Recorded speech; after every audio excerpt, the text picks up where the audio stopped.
Years of silence, years of being ignored, until a letter, hidden away and forgotten, brought my family back together. My name is George Whitmore, and I've been living in Bath for most of my 78 years. It's a city where the streets still carry the whisper of centuries, where the old stone buildings seem to breathe in the morning mist, and where every corner reminds me of a memory I can't quite let go. From my kitchen window, I can see the spire of St. Michael's rising above the rooftops, and if I lean out just enough, I can catch the faint hum of the River Avon as it rolls along. People often say Bath is one of the most beautiful places in England, but beauty doesn't mean much when you've got no one to share it with. I wasn't always alone. There was a time when my home was filled with the laughter of my grandchildren, Thomas with his quick wit and boundless curiosity, and Lucy with her bright eyes and the habit of tilting her head when she listened, as if she was absorbing every word. They'd visit almost every weekend, running through the back garden while Margaret, my late wife, and I watched from the patio with mugs of tea in our hands. In the spring, Lucy would help Margaret plant tulips along the fence, and Thomas would kick a football around until he knocked over the flower pots. We'd laugh, Margaret would pretend to be cross, and life felt like it would always be that way. But life has a way of changing without asking for your permission. The first shift came when my son, David, got a job offer in Bristol. At first, it wasn't much of a problem, just a 40-minute train ride, and they still came around often. But then, 2 years later, David's wife got an opportunity in Sydney, Australia. Just for a few years, they said. We'll be back before you know it. I smiled and wished them well, but deep down, I knew that when people move that far, life rearranges itself in ways that make coming back much harder. When they left for Sydney, I stood at Heathrow Airport, waving goodbye as Thomas and Lucy pressed their hands against the glass. They were only 11 and 8 at the time. I told myself that with modern technology, the world wasn't so big anymore, that I'd see them on video calls, that I'd watch them grow even if I couldn't hold them. And for the first year, that's how it went. Sunday afternoons meant a call from Australia, with Thomas showing me the cricket bat he'd been practicing with, and Lucy reading me something she'd written at school. I even learned how to send emails, not bad for a man who still struggles to find the on button on a new television. But as the years rolled by, the calls became less frequent. At first, it was because of schoolwork, then sports, then just busy with life. Granddad. I understood, or at least, I told myself I did. Teenagers have their own worlds, and grandparents don't always fit into them. Still, I sent birthday cards every year, carefully writing in my neatest handwriting, and tucking in a £20 note. I never knew if they actually got them. The thank you calls stopped. The emails became one-line replies, and sometimes there was no reply at all. When Margaret passed away in 2015, I thought maybe they'd call more. She had been the glue that kept the family together, the one who remembered every detail, who made sure the phone lines stayed warm. But her funeral came and went without them there. They sent flowers, which arrived a week late and wilted in the box. I don't blame them for that. They were halfway around the world. But the absence stung in a way I can't fully put into words. It was around then that the silence began to feel heavier. I'd wake up in the morning, make myself a cup of tea, and check my phone, hoping for a message. Most days, there was nothing but spam from companies I didn't remember signing up for. I'd walk into town, past the Roman baths and the pump room, nodding at familiar faces, but rarely stopping to chat. People knew me as that old widower who lives near the Crescent. Some afternoons, I'd sit in the park near the Royal Crescent, watching tourists take photographs and children chase pigeons, and I'd imagine Thomas and Lucy there with me, laughing like they used to. One year, I decided to surprise them with a trip to Australia. I'd saved up enough, and though the idea of flying for 24 hours at my age was daunting, I was determined. But when I called David to tell him, there was a long pause on the line. "Dad, it's probably not the best time," he said. Something in his tone told me not to push it. I never booked the ticket. After that, I began to hear less from them altogether. Months would pass with no word. I sent Christmas cards, but when no reply came, I stopped writing them for a while. It wasn't that I didn't care, I just didn't want to feel like I was shouting into a void. Friends at the local pub told me not to take it personally. Kids these days live on their phones, but that doesn't mean they don't love you, they'd say. But what's love without presence? Without shared moments? It's funny, the tricks your mind plays when you're lonely. I started thinking, I must have done something wrong. Maybe I'd said something to offend them. Or maybe I wasn't the kind of grandfather they wanted. I replayed every conversation in my head, looking for the moment things shifted. But the truth is, sometimes there isn't one moment. Sometimes it's a slow drifting apart, like a boat untethered from the dock, moving farther away until you can barely see it. By the time they returned to England, Thomas in his 20s now, Lucy just finishing university, we were strangers, in all but blood. They moved to London, busy with jobs and friends, and I stayed here in Bath, waiting for calls that rarely came. Years passed like this, birthdays missed, Christmases spent alone, conversations reduced to polite text messages, and yet, every time the phone rang, a part of me still hoped it was them. That hope, stubborn and foolish as it was, never really left me.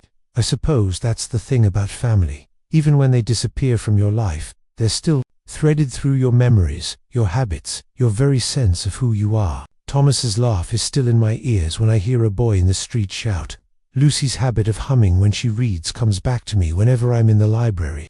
They might have been silent for years, but they never really left my mind. I didn't know it then, but the years of silence were about to end. Not because they decided to call, not because I finally went to London to see them, but because of something unexpected, something buried in my attic for over a decade, and it would all begin on a rainy Tuesday morning, with a decision I almost didn't make. It was a Tuesday morning in late October when the rain started coming down sideways. You know the kind, the sort that soaks you even if you're under an umbrella, the sort that makes the whole city smell faintly of whetstone and leaves. I'd been meaning to clear out the attic for years, but like most things I meant to do, it kept sliding further down the list. That morning, though, there was no avoiding it. A leak had sprung in the roof during the night, and the man from the repair company told me he couldn't fix it without me first clearing the space. So, after 2 mugs of tea and a rather grumpy sigh, I pulled down the creaky ladder to the attic. The air up there was cold and musty, carrying the scent of forgotten decades-old suitcases, mothballs, and dust thick enough to write your name in. I had to duck under the rafters, moving slowly so my knees didn't betray me. Boxes were stacked haphazardly, most of them untouched since Margaret passed away. She'd always been the one to keep things organized, labeling every box in neat handwriting.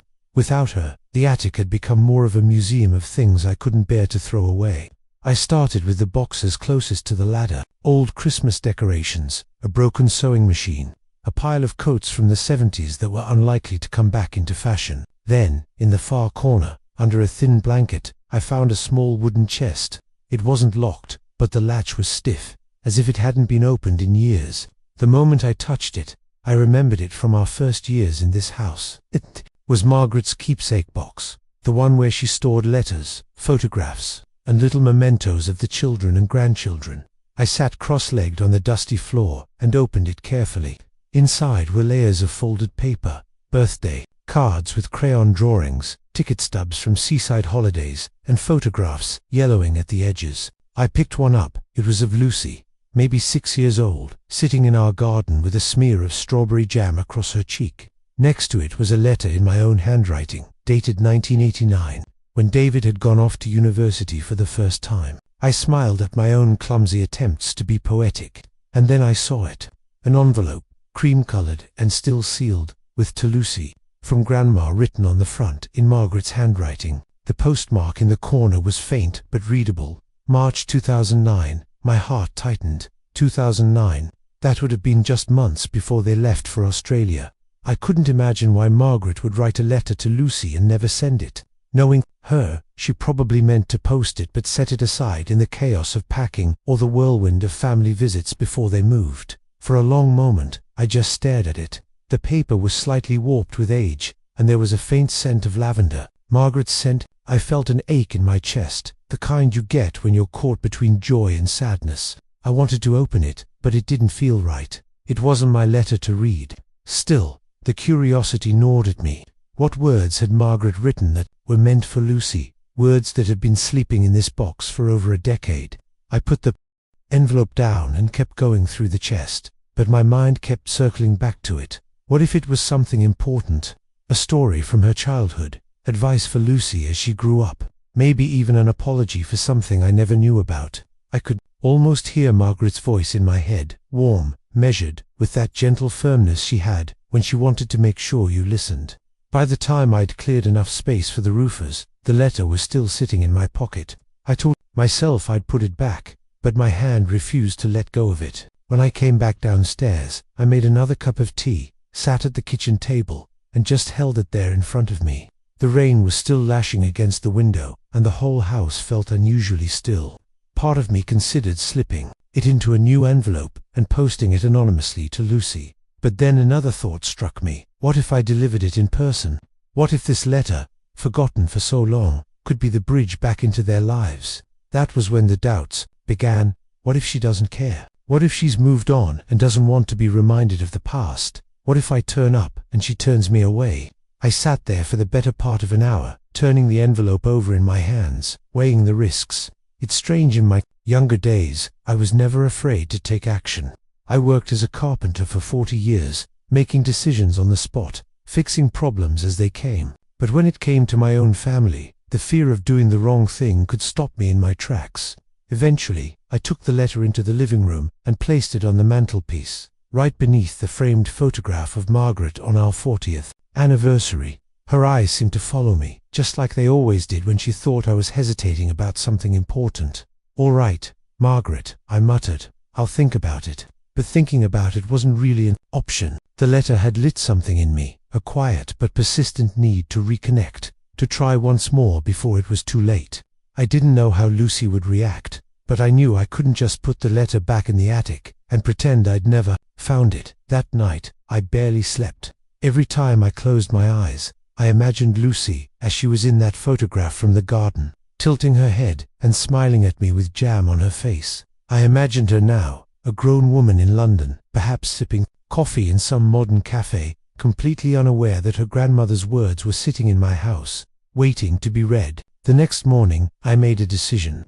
I was going to deliver the letter myself. I didn't have Lucy's exact address, but I knew Thomas was in London too, and I had his number, though I hadn't used it in years. I'd start there. If he refused to help, I'd find another way. What I didn't realize was that the journey to deliver that letter would bring me face to face with far more than just my grandchildren. It would bring me face to face with the truth about the years we'd lost, and it would all begin the moment I stepped onto that train. I didn't open the letter, but just having it in my hands felt like unlocking a door I hadn't dared to touch in years. It was as if Margaret had reached out from the past, not only to Lucy, but also to me, pulling me back into moments I thought I'd neatly stored away. The lavender scent clinging faintly to the paper, her scent was enough to send me spinning into memories. I saw her again, clear as daylight, sitting at the old oak table in our kitchen. It was late afternoon in March 2009, I remembered because the daffodils had just started, poking through the soil in the garden. Margaret had her glasses perched low on her nose, pen in hand, leaning over the table with that little furrow between her brows. That was her letter-writing face, the one she wore when she was completely absorbed in her words. A pot of Earl Grey steamed beside her, and I was clattering about at the sink, rinsing mugs from the tea we'd just shared. "What are you writing, love?" I'd asked. "A little something for Lucy," she'd replied without looking up. "I want her to have this before they go to Australia." I didn't pry. Margaret had a way of making even the simplest sentences sound like they carried the weight of the world. I assumed it was one of her sweet letters, the kind filled with stories from her own childhood and gentle advice wrapped in humor. She always believed words could build bridges. Maybe that's why I fell in love with her in the first place. Holding the envelope now, I realized I had no idea why it never reached Lucy. Did Margaret forget to post it? Did she change her mind? Or had it been swept away in the chaos of packing, visiting relatives, and the constant stream of farewells? Before the move, the not knowing made my chest ache. That day in 2009 had been filled with small, ordinary moments, or at least they'd felt ordinary then. I remember Thomas and Lucy playing in the back garden, their shouts and laughter drifting through the open kitchen window. Thomas was practicing his football skills, though practicing meant kicking the ball into the fence until the neighbors glared. Lucy sat cross-legged on the grass, pretending to hold a tea party with daisies for plates and stones for biscuits. Margaret would glance up from her writing every now and then to watch them, a soft smile curling at the edges of her mouth. She was always like that, fully present, even in stillness. She could make an afternoon feel like a memory worth keeping just by being in it. As I sat in my armchair now, the rain easing outside, those memories didn't just arrive, they surrounded me. I could hear the faint clink of Margaret's teaspoon against the china cup, the rustle of paper as she folded the letter. I could even feel the warmth of her hand when she passed me the teapot, her fingers brushing mine in that casual, familiar way that comes after decades of loving someone. From there, my mind wandered further back, seaside trips to Brighton, when the children were young, Margaret in a wide-brimmed hat, holding David's hand while I carried the picnic basket. Thomas, years later, running along the Brighton pier, convinced he could win every prize at the stalls. Lucy trailing behind, holding a stick of candy floss bigger than her head. The smell of salt in the air, the cries of seagulls overhead, and Margaret laughing beside me, saying, "These are the days we'll remember. George, mark my words." She'd been right, of course, but I hadn't realized how right until those days were gone. The letter felt like a bridge back to all of it. I didn't even know what it said, but it represented the voice I'd been missing, her way of binding people together with nothing but paper and ink. I wondered if Lucy even remembered those afternoons in the garden, or the sound of her grandmother, reading bedtime stories in that gentle, lilting voice. Perhaps, if she read the letter, it would bring all of it rushing back to her, just as it had for me. I thought about the last time we'd all been together before the move to Australia. It had been a farewell gathering at our house, sandwiches, on platters, Victoria sponge, and endless cups of tea. Friends and family came and went all afternoon, hugging, promising to stay in touch. Margaret had hovered near Lucy and Thomas, making sure they ate something amid the excitement. I'd caught her watching Lucy at one point, her expression a mixture of pride and sadness. Maybe that was the moment she decided to write the letter. Maybe she'd known even then that goodbyes can stretch on longer than we ever expect. When you're old, people talk about the good old days as if they're locked away in some unreachable past. But I've learned they're not locked at all. They're right there, waiting for something to open the door. For me, that something was an envelope forgotten in a wooden chest. I held the letter again, running my fingers over the curve of her handwriting. Margaret's script was always elegant, every loop and line deliberate. Even her envelopes looked like little works of art. The thought of Lucy seeing this, recognizing her grandmother's writing after so many years, made my throat tighten. Would she cry? Would she smile? Or would she put it aside with barely a glance, too caught up in her life to care? That uncertainty gnawed at me, but alongside the doubt was something else, a stirring I hadn't felt in a long time. Hope, the kind of hope that whispers, maybe this will be the thing that changes everything. That evening, I made myself a simple supper, cheese on toast, and a mug of tea, and took the letter into the living room again. I set it on the coffee table and stared at it, while the clock ticked steadily on the mantel. It struck me how strange it was that a small, sealed piece of paper could feel so heavy, not in weight, but in what it carried. It wasn't just Margaret's words, it was years of silence, of distance, of missed chances, all folded into one fragile object. At one point, I almost convinced myself to open it, just to know, but something in me resisted. It wasn't mine to read. If Margaret had wanted me to see those words, she'd have shown me herself. No, they belonged to Lucy, and delivering them in person, face to face, felt like the only right thing to do. By the time I went to bed, the decision was made. The letter would not go back into the attic. It wouldn't be tucked away in a drawer to gather dust. I would take it to her. Even if she turned me away, at least I would have tried. At least I wouldn't spend the rest of my life wondering what if. The next morning, I took the letter down from the mantel and slipped it into the inside pocket of my jacket. It was strange. I felt lighter just knowing it was there. Like carrying it close to my heart, somehow carried Margaret with me too. I didn't know then that my journey to deliver it would lead me straight into Thomas's path before I even reached Lucy. And that chance encounter, as awkward and unexpected as it would be, was about to change everything. I've never been a man to make hasty decisions, but once my mind is set, I tend to move. That Wednesday morning, I woke up with the letter still in my jacket pocket, as if keeping it close overnight had somehow cemented my resolve. It was the first thing I touched when I got out of bed, my fingers brushing over the envelope like it was something fragile enough to break, or precious enough to guard. Still, deciding to deliver it and actually doing it were two very different things. I started with the practicalities. I didn't have Lucy's current address, but I knew she was in London. That much I'd gleaned from a stray Christmas card from David 2 years earlier. One of those generic ones with a snowy village scene on the front, and nothing personal inside except "From David and family" in rushed handwriting. No return address, of course. The only real lead I had was Thomas, my grandson.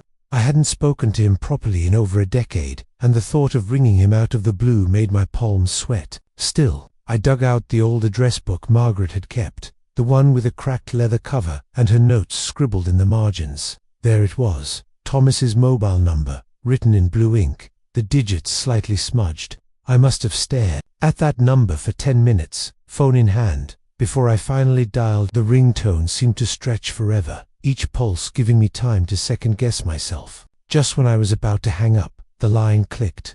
"Hello."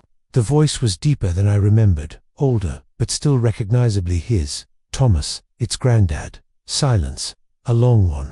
Long enough that I thought maybe he'd hung up. Then, "Oh hi." His tone was polite but distant, like I was a stranger calling by mistake. I've found something.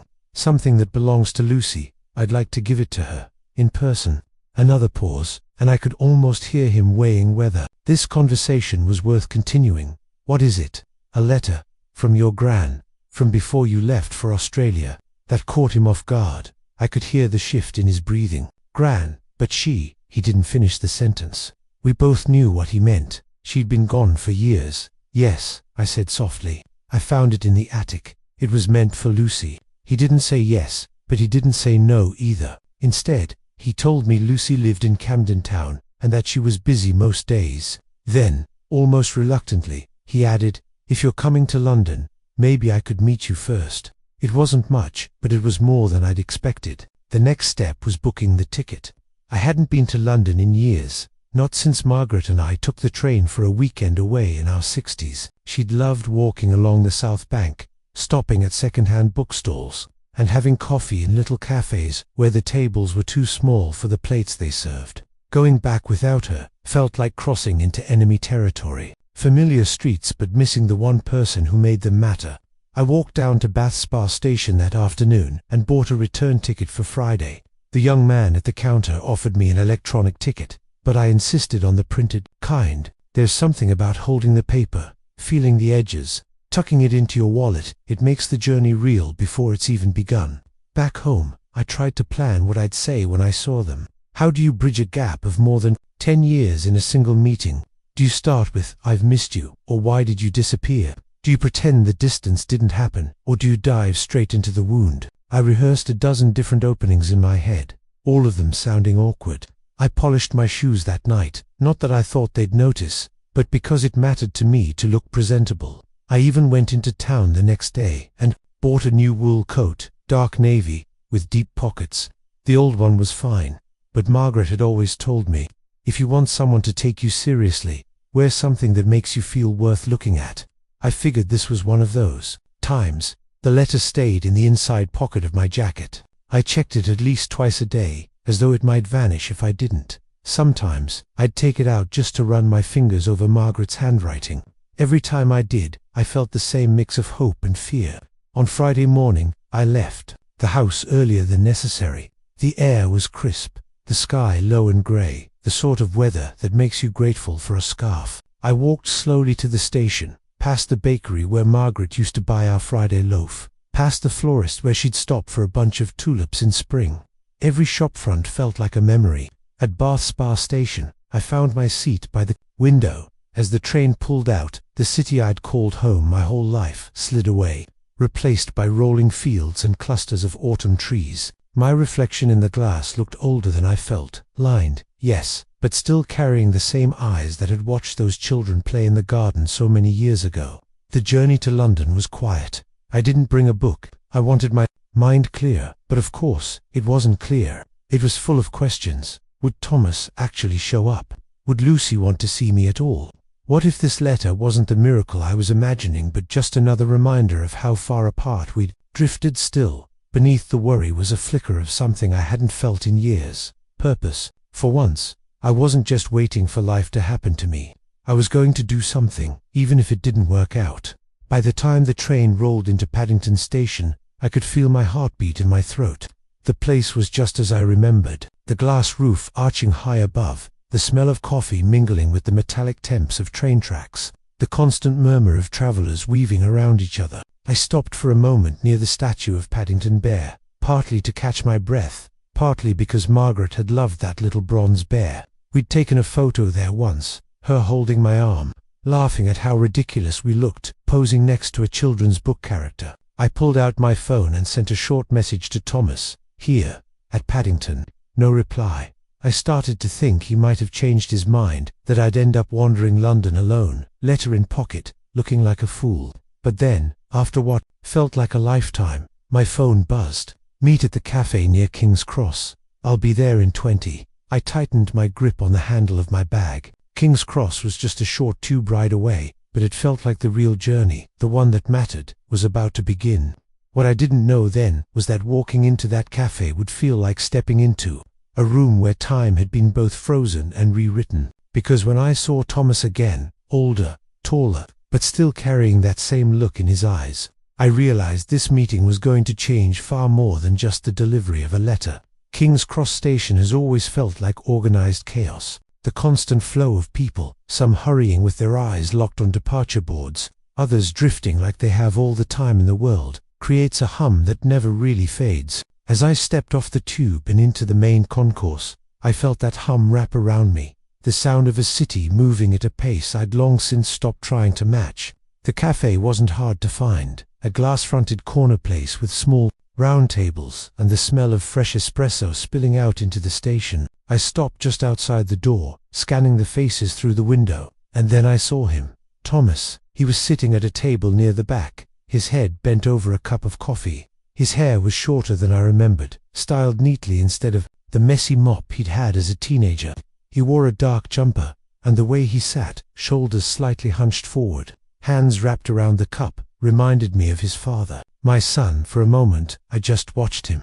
10 years had turned the boy I knew into a man I didn't recognize. There was a faint line across his forehead, a seriousness in his expression that didn't belong to the laughing child who used to chase a football across my garden. I wondered if he'd recognize me straight away, or if I'd become just another old man in a crowd. When I finally pushed the door open, the warmth of the cafe hit me, along with the sharp scent of roasted coffee beans.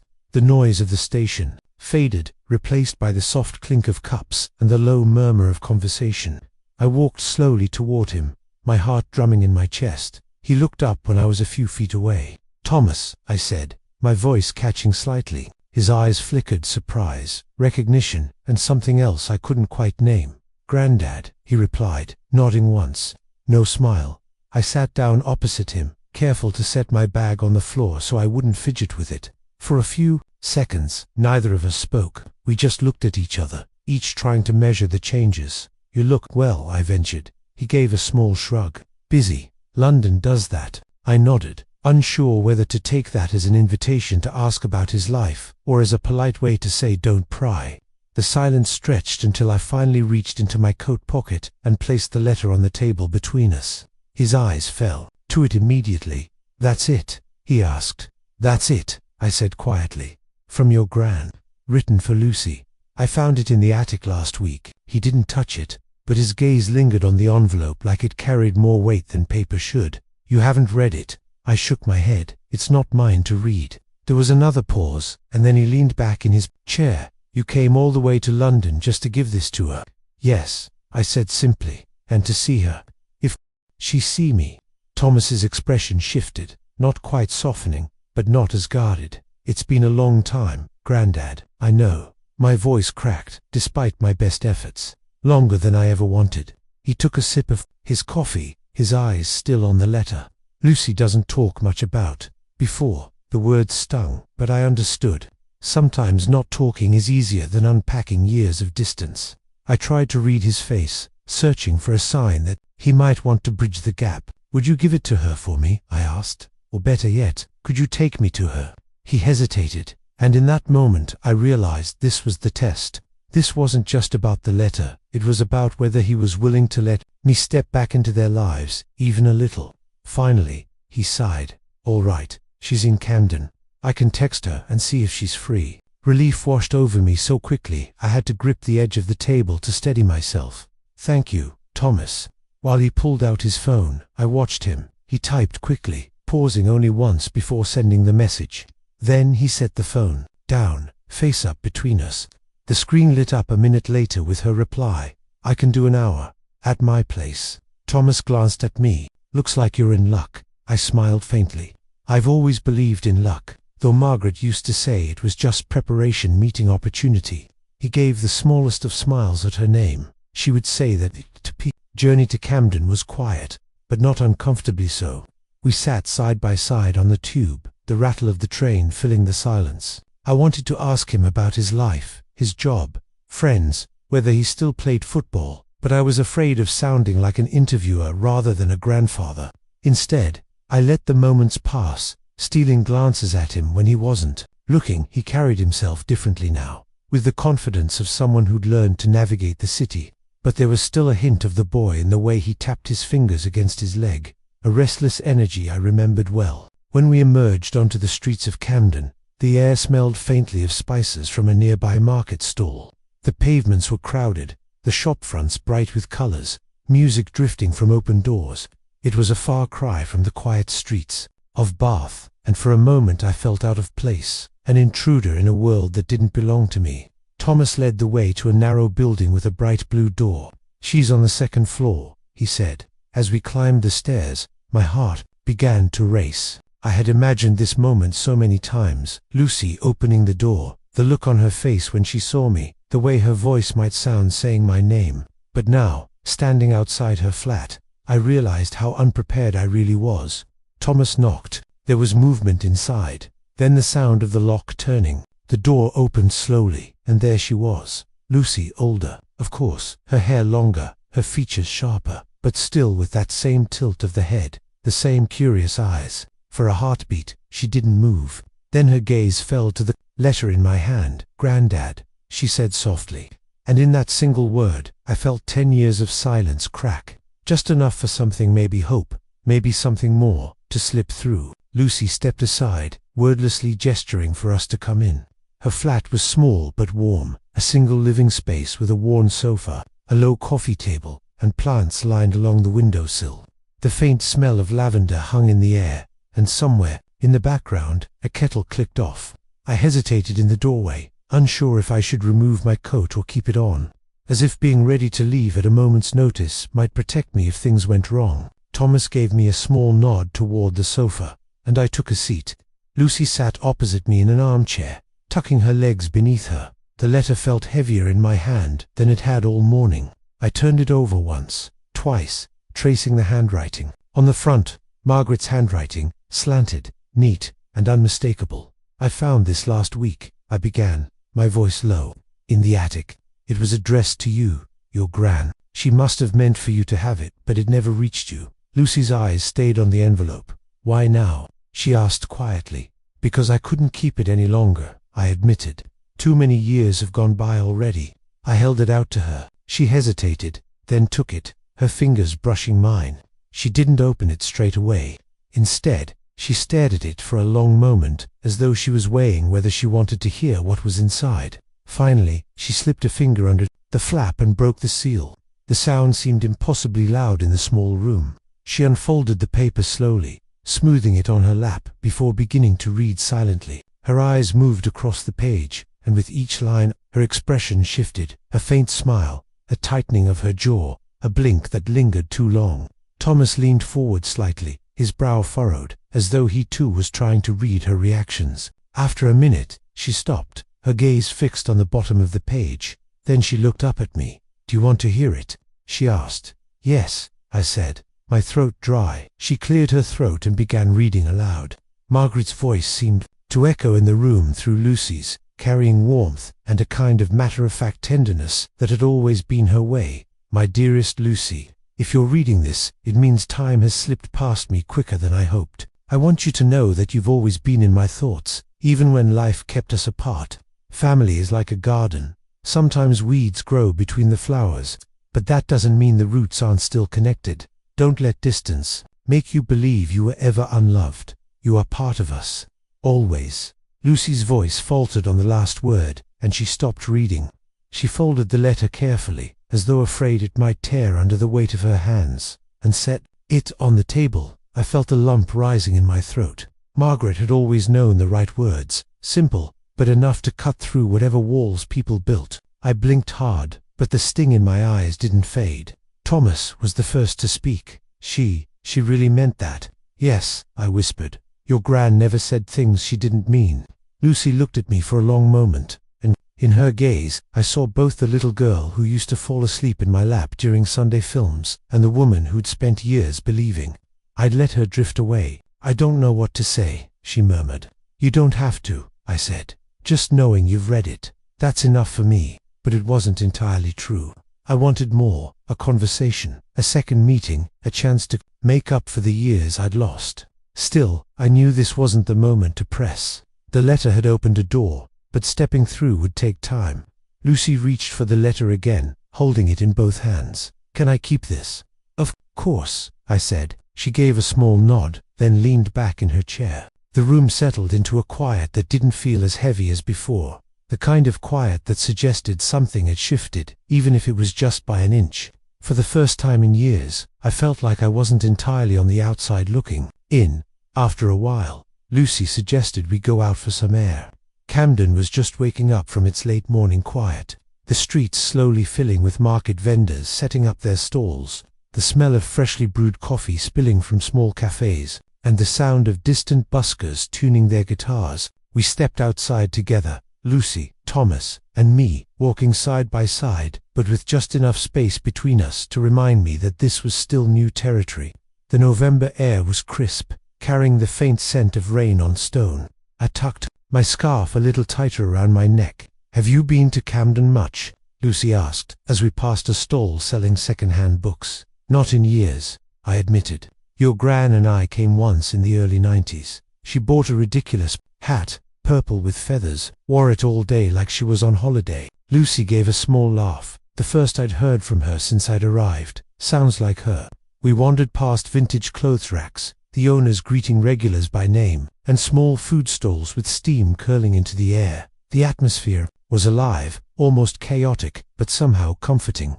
It reminded me of when the kids were small and we'd go to the Saturday markets in Leeds, weaving through crowds, pockets full of coins, Margaret always stopping to chat with every vendor. At one point, Thomas slowed his pace to look at a table of old vinyl records. I hung back with him while Lucy moved ahead, running her hand along a rail of patterned scarves. She's not great at this stuff, Thomas said quietly, glancing toward his sister, talking about, feelings she need time. I know, I said. I'm not here to force anything. I want her to know I'm still here, that I always was. Thomas nodded and picked up a record, The Beatles, Abbey Road. She'll come around, eventually. Lucy rejoined us a moment later, holding a scarf the color of deep wine. This reminds me of one Gran used to wear, she said, almost to herself. Then, without looking directly at me, she asked, do you want a coffee? It was such a small offer, but it landed in my chest like something far heavier. I'd like that, I said. We found a small cafe tucked behind a row of stalls, its windows fogged from the warmth inside. The three of us squeezed into a corner table. While Lucy went to order, Thomas and I sat in a comfortable silence, the kind that doesn't demand conversation. When she came back, she set a cup of tea in front of me instead of coffee. You always drank tea, she said simply, and for the first time that day, she looked me directly in the eyes. We stayed there for nearly an hour, talking about nothing in particular, the weather, the Christmas market that would open next week, a new bakery Thomas had discovered. There were still gaps, pauses where neither of us knew what to say, but they didn't feel as sharp as before. As we left the cafe, and the afternoon light began to fade, I realized something important. The letter had opened a door, but this walk, these shared ordinary moments, were the first real steps through it. The train ride back to Leeds felt quieter than the one that had taken me to London, not because there were fewer passengers, in fact, the carriage was full, but because my mind was busy replaying every moment of the day. I sat by the window, watching the cityscape give way to fields and small towns. Each flash of green and grey seemed to carry a memory. Lucy's brief smile in the market, the way Thomas had stepped in to keep the conversation from stalling. The cup of tea she'd brought me without asking. Small things, tiny, almost fragile. But to me, they were cracks of light after years of darkness. I thought about the letter, how it had sat in a drawer for who knows how long, forgotten until fate or accident had brought it back to her hands. It struck me that sometimes the things we think are lost forever aren't gone at all. They're simply waiting for the right moment to be found. By the time the train pulled into Leeds station, the sky had turned a deep navy, street lamps casting warm circles of light on the wet pavement. I made my way home, the echo of my footsteps following me down the quiet street to my little terraced house. Inside, I put the kettle on. The familiar hiss and click of it boiling filled the kitchen, grounding me in my own space again. I set my coat on the chair, sat down, and just breathed. I didn't know if Lucy would write to me again, or if months might pass before we spoke. But I knew this: the wall between us wasn't as high as it had been. There was a gate now, even if it was only slightly open, and gates can be widened. I sipped my tea, letting the warmth settle in my chest. For the first time in years, the house didn't feel so empty. There was a thread between us again, thin, but real, and I intended to hold on to it with both